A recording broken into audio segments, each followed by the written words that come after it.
사람이 가지고 있는 감정들이 있죠. 이 감정을 사자성어로 얘기하면 희로애락이라고 합니다. 기쁨과 노여움, 그리고 슬픔과 즐거움, 우리가 살아가면서 느낄 수 있는 온갖 감정들을 네 가지로 정리할 수 있는데요. 사람의 감정을 말할 때 빼놓을 수 없는 것이 있습니다. 그것은 바로 공포, 즉 두려움입니다. 이 두려움은 마음이 편치 않다라는 뜻의 불안과는 조금 차이가 있습니다. 두려움에는 그것을 일으키는 어떤 실제적인 대상이 있지만 불안의 대상은 확실하지가 않습니다. 즉 불확실한 것에 대한 근심이나 걱정 때문에 생겨나는 것이 불안입니다. 그리고 이 두려움과 불안은 사람들로 하여금 생활을 못하게 하거나 제대로 할 수 없도록 방해를 합니다. 그 공포, 두려움, 불안 때문에 사회생활을 제대로 못하는 사람들이 있어요. 그죠? 그런데 이 사회생활뿐만 아니라 신앙생활을 못하는데 이 두려움과 불안이 큰 몫을 차지합니다. 이 두려움과 불안이 미치는 영향이 바로 이 신앙생활에도 크게 영향을 미치는데, 그러면 이 신앙생활을 방해하는 두려움에는 어떤 것들이 있을까요? 우리의 신앙을 방해하는 두려움. 크게 두 가지로 우리가 얘기할 수 있는데요. 첫 번째는 사람들과의 불화에 대한 두려움입니다. 사람들과 화목하지 못한 것, 불화. 여기에 대한 두려움이 우리 신앙생활을 제대로 하지 못하도록 방해를 합니다. 예수님께서 이렇게 말씀을 하셨습니다. 내가 온 것은 사람이 그 아버지와 딸이 어머니와 며느리가 시어머니와 불화하게 하려 함이니 사람의 원수가 자기 집안 식구리라. 이 말씀은요, 미가서 7장의 말씀을 인용한 것입니다. 미가서 7장 6절. 아들이 아버지를 멸시하며 딸이 어머니를 대적하며 며느리가 시어머니를 대적하리니 사람의 원수가 곧 자기의 집안 사람이로다. 이 말씀을 인용하신 것으로 복음으로 인해 가족 간의 불화가 생길 것이라는 말씀입니다. 이 복음, 사실 복음이 좋은 것이잖아요. 그런데 이 복음으로 인해서 가족 간의 불화가 생길 것이라고 예수님께서 말씀하셨는데 이것이 구약 성경에 예언되어진 말씀이라는 것입니다. 자기 집안 식구가 자기의 원수가 된다. 참으로 가슴 아픈 일이죠. 그래서 이를 피하기 위해 신앙생활을 포기하거나 가족 간에 타협을 하는 사람들이 있습니다. 내가 교회 생활을 하고 신앙생활을 하면 가족 간에 불화가 생기고 또 가족 간에 이 관계가 멀어지니까 이것을 피하기 위해서 내가 아예 교회를 안 다니거나 또 타협을 하는 경우가 있어요. 내가 뭐 일주일에 한 번만 나간다든가 아니면 중요한 날만 나간다든가 이렇게 타협을 하는 경우가 있단 말이죠. 그런데 이것은요, 하나님보다 자기 가족을 더 사랑한 결과입니다. 하나님보다, 예수님보다 가족을 더 사랑했기 때문에 이런 결과를 초래한다는 것이지요. 그래서 예수님께서는 이렇게 하는 자가 합당하지 않다, 내게 합당하지 않다, 그렇게 말씀을 하셨습니다. 아버지나 어머니를 나보다 더 사랑하는 자는 내게 합당하지 아니하고 아들이나 딸을 나보다 더 사랑하는 자도 내게 합당하지 아니하다, 그렇게 말씀을 하셨습니다. 그 어떤 것보다도 예수님에 대한 사랑에 더 우선할 수는 없다는 것입니다. 예수님에 대한 사랑, 그 사랑이 다른 것보다도 더 우선되어야 한다고 지금 예수님이 말씀하시는 거예요. 물론 이것은 가족에 대한 사랑을 부정하는 것은 아닙니다. 가족에 대한 사랑을 부정한 것이 아니에요. 디모데서 5장 8절에 보니까 바울이 이렇게 얘기를 합니다. 누구든지 자기 친족, 특히 자기 가족을 돌보지 아니하면 믿음을 배반한 자요 불신자보다 더 악한 자라고 했습니다.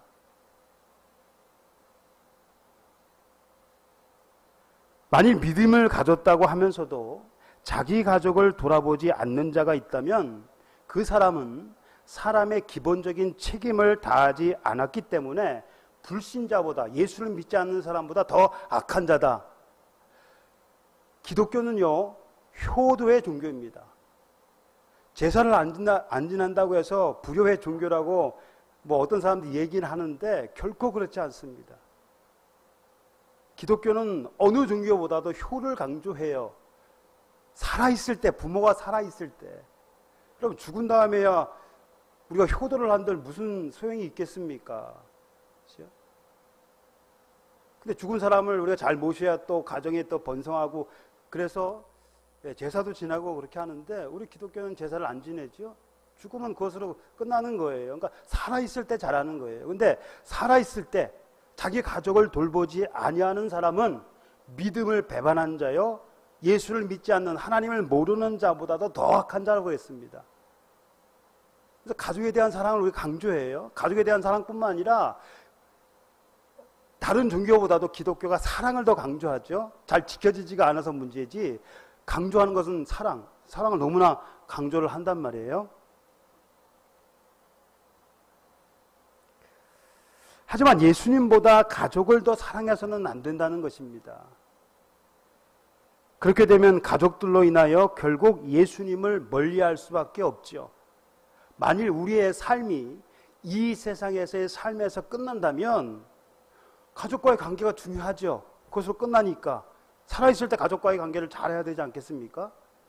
그러나 우리의 삶은요, 이 세상으로서 끝나는 것이 아닙니다. 우리가 예수님을 믿는 목적도 거기에 있지 않습니까?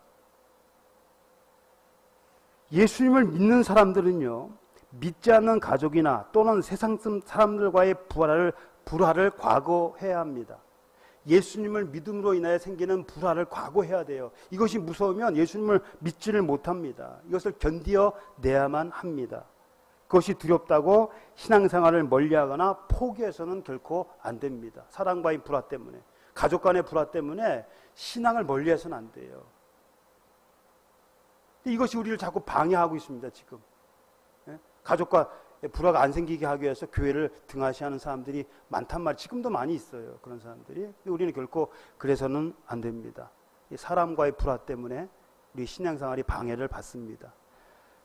또 한 가지 두려움이 있는데요. 우리의 두려움 중에서 가장 큰 두려움이 바로 이겁니다. 죽음에 대한 두려움. 사람은 일생 동안 이 죽음의 두려움 때문에 마귀에게 종노릇하며 살았습니다. 죽음의 세력을 잡은 자 곧 마귀. 이 마귀에게 종노릇하며 살았어요. 마귀는요, 공중의 권세를 잡은 자로서 죽음을 다스리는 권세도 가지고 있습니다. 물론 처음부터 그런 것은 아니지요. 그 권세는 사람들을 깨어 그들로 하여금 하나님께 대해 불순종하게 함으로써 얻은 것입니다. 마귀 사탄은 이 죽음의 권세를 앞세워서 사람들을 죽음의 공포에 떨게 했습니다. 예수를 믿으면 고난을 받을 뿐만 아니라 죽음에까지 이를 수 있다고 협박을 했습니다. 지금도 협박을 하고요. 앞으로도 그렇게 할 것입니다. 예수를 믿으면 죽을 것이다.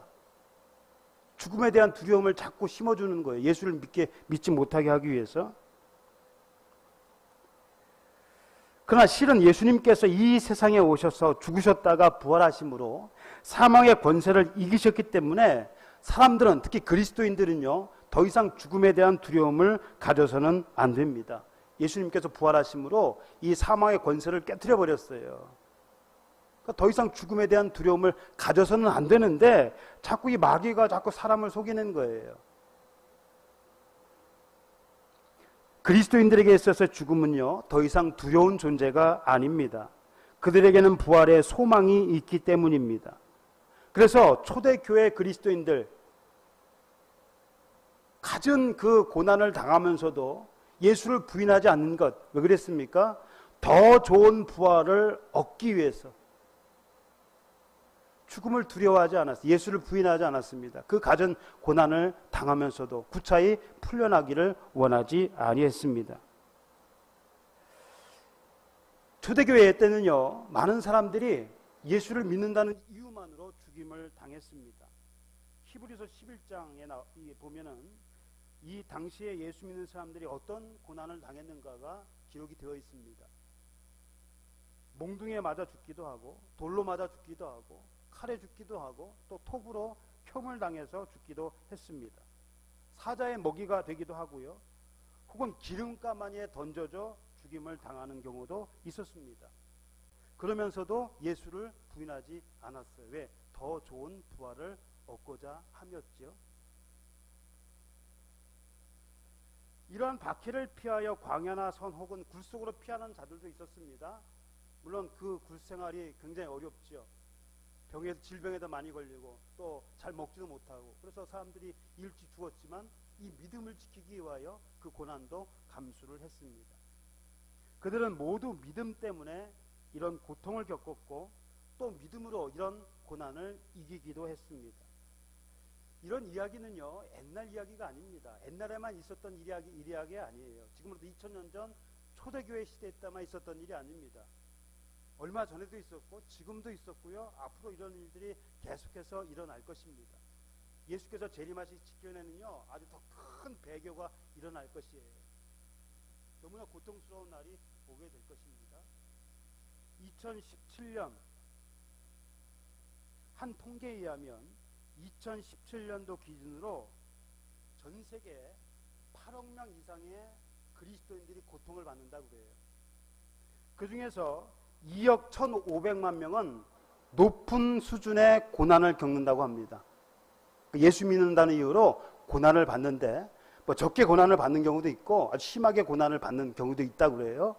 심지어 죽임을 당하는, 순교하는 경우도 있는데 3,000명 이상, 2017년도에 3,000명 이상이 죽임을 당했다고 합니다. 예수를 믿는다는 이유로. 지금 벌어지고 2017년도에 벌어졌던 일이에요. 지금도 이런 일이 있단 말이죠.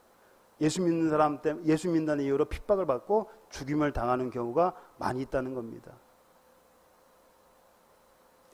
반면에 핍박을 피하기 위해서 신앙을 포기한 사람도 있습니다. 믿음으로 그 고난을 이겨낸 사람도 있지만 이 핍박을 피하기 위해서 예수를 그냥 부인하고 포기하는 경우가 있어요. 그게 누굽니까? 대표적인 사람이 데마라고 하는 사람. 데마가 처음에 예수를 잘 믿었어요. 바울의 동역자 아닙니까? 바울의 편지에서도 내 동역자라고 소개까지 했던 사람인데요. 나중에 이 세상을 사랑하여 나를 버리고 데살로니가에 갔어요. 자기 고향으로 갔다는 거예요. 바울을 버리고 자기 고향으로 가버렸어요. 왜 버렸을까요? 세상을 사랑해서. 여러분, 세상을 사랑했다는 말은 뭐 그냥 세상이 너무 좋아서 갔었다는 이유도 있을 것이고, 왜냐하면 당시 예수 믿으면 고난밖에 없으니까 이 고난을 피하기 위해서 내가 그냥 예수 안 믿고 그냥 내가 편하게 살겠다. 이제 그렇게 해서 갖는 경우도 있어요. 뭐 나중에 또 회개하고 다시 돌아왔다는 그런 전설도 있긴 하지만 어쨌든 이 당시에는 세상을 사랑하여 동역자를 버리고 예수를 배반하고 자기 고향으로 가버렸습니다. 이런 사람들이 많이 있었다는 겁니다. 대마뿐만 아니라 이런 사람들이 많이 있어요. 여러분, 지금 그 통계를 우리가 이제 종교인 조사를 하잖아요. 기독교, 종교, 기독교, 불교, 뭐 천주교, 민사를 얼마 되는가, 뭐 2년인가 뭐 한 번 해봐다 하는데 기독교인이 갈수록 줄어들잖아요. 반면에도 다른 종교가 늘어나기도 해요. 그러니까 핍박 때문에 가는 경우도 있고 또 대마처럼 더 좋은 곳을 찾아서 더 편하게 신앙생활하는 곳, 일주일에 한 번만 가는 데도 있고, 또 어떤 데는 뭐 내가 술 먹고 담배 피는데 전혀 지장이 없는 데도 있어요. 뭐라고 안 그래. 술 먹고 담배 펴도 뭐라고 안 그래요. 그런 데도 있단 말이에요. 그러니까 내가 더 편하게 가겠다. 맨날 교회 가면 뭐 술 먹지 마라, 담배 피지 마라. 우리 교회는 안 그렇지만 맨날 그렇게 하잖아요. 그러니까 듣기 귀찮아서 그냥 내가 술 먹고 담배 피는데, 그런 데 있단 말이에요. 뭐 안 피는 사람도 많지만 피는 거 담배는 좀 멀리 할 수도 있지만 술 같은 경우는 뭐 적당히 먹으면 별 뭐라고 안 그러는 데도 있어요. 근데 그 편한 데를 찾아서 간단 말이에요. 핍박 때문에 가는 경우도 있고 그냥 더 편한 것을 찾아서 가는 경우도 있습니다. 그러니까 마귀의 수법이 두 가지예요. 하나는 핍박을 줘서 어려워서 못하게 하고, 하나는 더 편하게 하는 거예요. 더 편한 데를 찾아가라. 이에 대해서 예수님께서 뭐라고 말씀하셨는가 보겠습니다. 누구든지 사람 앞에서 나를 시인하면 나도 하늘에 계신 내 아버지 앞에서 그를 시인할 것이요, 누구든지 사람 앞에서 나를 부인하면, 부인이 뭐예요? 모른다고 하는 거예요. 나도 하늘에 계신 내 아버지 앞에서 그를 부인하리라, 이렇게 말씀을 하셨습니다. 우리나라와 같이 종교의 자유가 있는 나라에서 예수님을 신하는 것은, 내가 예수님을 믿습니다라고 고백하는 것은 그리 어려운 일이 아닐 것입니다. 종교의 자유가 있으니까, 그죠? 내가 교회 다닙니다, 예수 믿습니다라고 쉽게 고백할 수 있단 말이죠. 그러나 초대교회 때처럼 종교의 자유가 없는 시대나 그런 나라에서 예수님을 믿는다고 고백하는 것은요, 결코 쉽지가 않습니다. 왜냐하면 핍박과 고난을 각오하는 일이기 때문에 그렇습니다. 그러니까 성경에 나와 있는 거예요. 예수를 신하는 거. 오늘날처럼 그렇게 쉬운 일이 아니라는 겁니다. 목숨을 내놓고 하는 경우가 있다는 거예요. 지금도 그렇고요.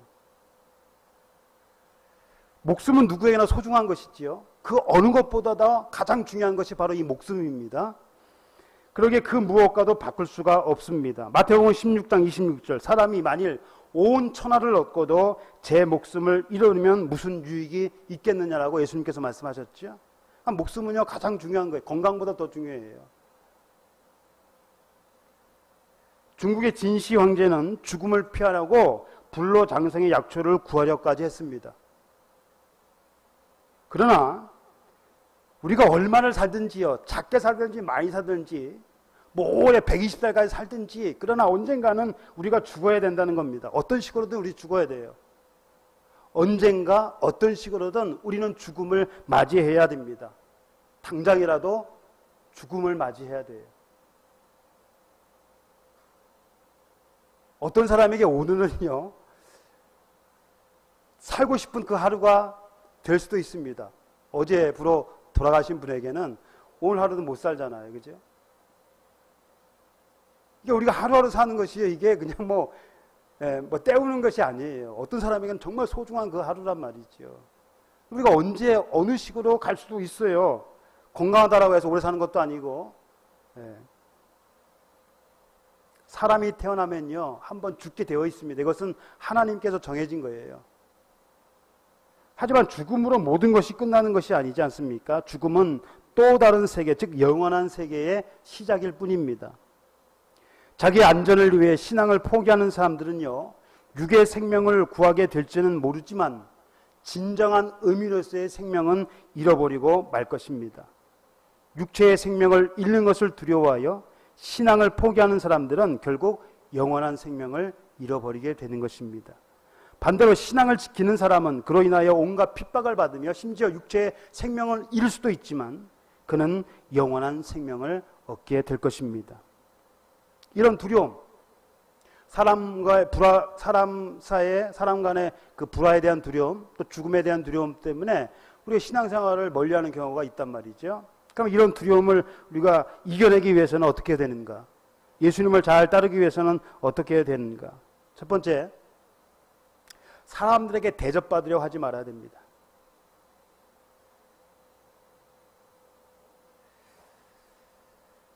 예수님은요, 사람들에게 대접을 못 받았어요. 예수님을 반겨준 사람이 누구예요? 사람들이 죄인이라고 하는 사람들, 세리라고 하는 사람들, 짐승만도 못하게 여겼던 사람들, 그들만이 예수님의 친구였어요. 예수님이 이 땅에 오신 목적이 그들을 구하기 위함이 아닙니까? 병든 자가 아니라, 건강한 자가 아니라 병든 자. 나는 죄인을 위해서 왔지 의인을 위해서 왔다고 말씀하지 않으셨잖아요. 그들만이 친구였어요. 근데 그 종교 지도자들, 소위 이제 잘 나가는 사람들에게는 예수님은 대접을 전혀 못 받았습니다. 갈릴리 저 천한 동네 출신이라고 무시당하기도 했어요. 심지어 가족들에게조차도 외면을 당했습니다. 자기 고향에서도 인정을 못 받았어요. 가족들도 그를 인정하지 않았습니다. 그 후에 이제 예수를 다 믿었지만 가족들조차 인정하지 않았어요. 처음에는. 스승도, 예수님도 이런 대접을 받았는데 하물며 그의 제자들이야 오죽하겠느냐, 예수님께서 이렇게 말씀하시는 거예요. 너희들도 이런 대접을 받을 것이다. 그러니까 사람에게 대접받으려고 하지 말라는 거예요. 여러분, 우리가 아무리 잘해도요, 사람에게 대접을 못 받습니다. 물론 인간적으로는 대접을 받을 수 있어요. 봉사 열심히 하고 그러면 사람들에게 인정은 받을 수 있지만 이 신앙적으로는 우리가 존경을 받을 수가 없어요. 그러면 우리는 사람들에게 대접받지 못한다고 실망할 필요도 없고, 사람들에게 대접받기 위해 그들의 비위를 맞출 필요도 없습니다. 내가 예수 믿는데 가족에게 인정을 못 받아요. 물론 다른 거 잘못해서 인정 못 받은 건 그 사람 책임이죠. 고쳐야 되지만 내가 신앙 때문에 인정 못 받는다? 개의치 말라는 거예요. 그런 것 때문에 사람에게 대접 받으려고 하지 말고 대접 못 받는다고 실망할 필요 없어요. 예수님도 그렇다니까요. 그러니까 사람에게 대접 받으려고 하지 마야 돼요. 두 번째, 사람들을 두려워하지 말고 하나님을 두려워해야 합니다. 몸은 죽여도 영혼은 능히 죽이지 못하는 자들을 두려워하지 말고 오직 몸과 영혼을 능히 지옥에 멸할 수 있는 이를 두려워하라. 예수님께서 말씀을 하셨습니다. 사람이든 마귀든 몸은 죽일 수 있을지 몰라도 영혼은 죽이지 못합니다. 그러나 하나님께서는 몸과 영혼을 능히 지옥에 멸하실 수 있는 분이십니다. 그러므로 우리가 두려워야 할 사람은요, 두려워야 할 분은 사람이나 마귀가 아니라 바로 하나님이십니다. 비록 사탄 마귀가 일시적으로 죽음의 권세를 가지고 있다고는 하나 그 역시 하나님의 주관하에 있는 것에 불과합니다. 마귀는요, 우리의 목숨을 어떻게 할 수가 없어요. 인간의 모든 생사화복은 하나님께 하나님의 주권하에 달려 있습니다. 여러분, 인내의 대명사 그러면 욥이 생각나잖아요. 욥이 사탄에게 시험을 받았단 말이에요. 근데 사탄이 그를 시험한 것이 아니에요. 하나님의 허락하에 시험을 한 것입니다. 하나님이 허락해 줬어요. 이 마귀의 별명이 고소하는 사람이거든요. 그러니까 하나님께 일러 바치는 역할을 하는 게 마귀예요. 거짓의 아비기도 하고, 그러니까 사람들에게 거짓말로 속이고, 사람들이 잘못하면 하나님께 와갖고 하나님 제봐요, 제 잘못했어요, 이렇게 고자질하는 게 마귀의 역할입니다. 마귀가 찾아가고 사탄이 찾아가고 예수님 하나님께 찾아가서 하나님 뭐라 하셨어요? 야, 너 욥이라는 사람 아니야? 그 욥을 칭찬하니까 마귀가 뭐라 그래요? 아이고 하나님이 잘해주니까 좀 잘 믿죠. 다 주신 거 다 뺏어가 봐요. 하나님을 욕할걸요? 하나님 버릴걸요? 하나님 어떻게 했어요? 그래, 한번 너 시험해봐라. 그러나 그 몸에는 손대지 마라. 하나님의 허락하에 일을 한 거예요.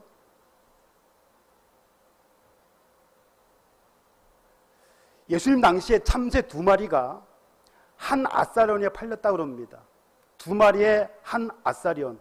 아사리온은 한 사람 노동대 하루 품삯인 데나리온의 16분의 1이에요. 그러니까 2,000원에서 3,000원, 4,000원, 비싸야 5,000원 정도 하는. 그러니까 참새 2마리에 5,000원 정도 합니다. 오늘 요즘 5,000원 내면 한 끼 식사도 못 하잖아요. 그러니까 간식거리밖에 안 되는, 한 끼 식사도 안 되는 그거예요.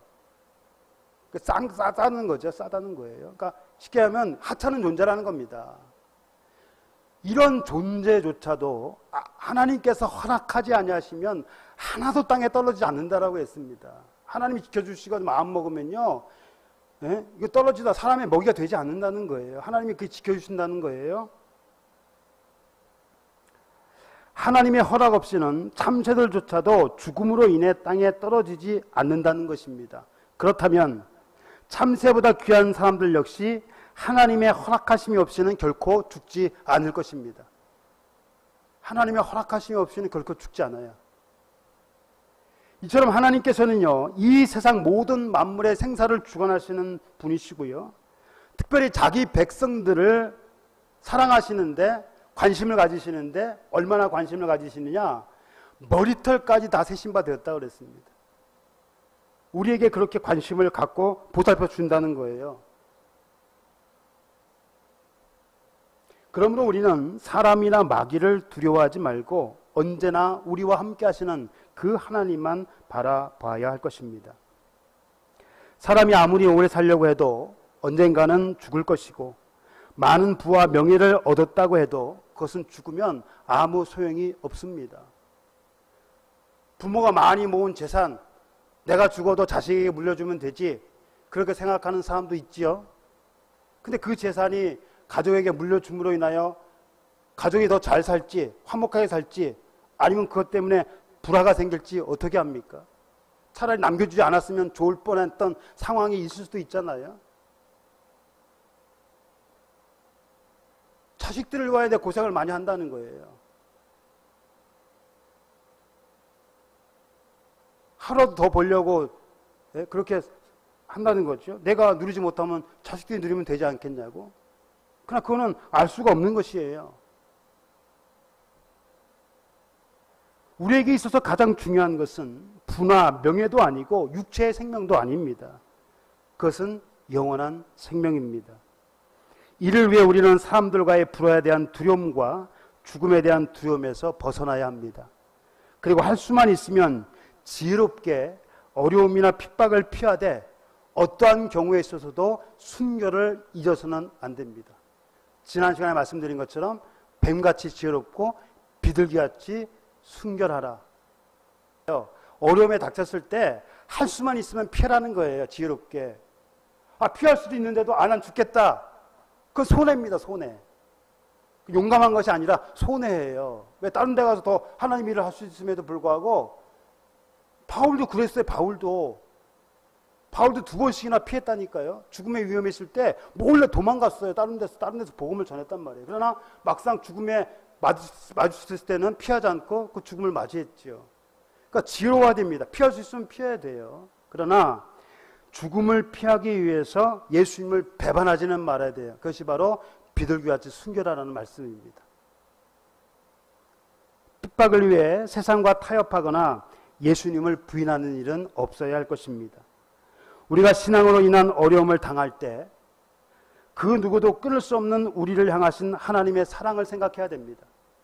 그 누구도 끊을 수 없는 하나님의 사랑, 우리를 위하여 온갖 멸시와 조롱을 참으신 예수 그리스도, 그 예수님을 우리가 바라봐야 됩니다. 예수님을 위해서 얼마나 고난을 당하셨습니까? 그 예수님을 바라봐야 돼요. 또 언제나 우리를 돕고 계시는 보혜사 성령님, 그 성령님께서 우리 안에 계시고 우리를 도와주세요. 보혜사 성령님을 우리가 의지하면 됩니다. 그럴 때 우리는 어떤 고난도 잘 참고 견디어 결국에는 승리할 수 있을 것입니다. 두려움을 다 이겨내고 끝내 승리할 수 있는 그런 삶이 우리의 삶 가운데 있기를 바랍니다. 기도하겠습니다.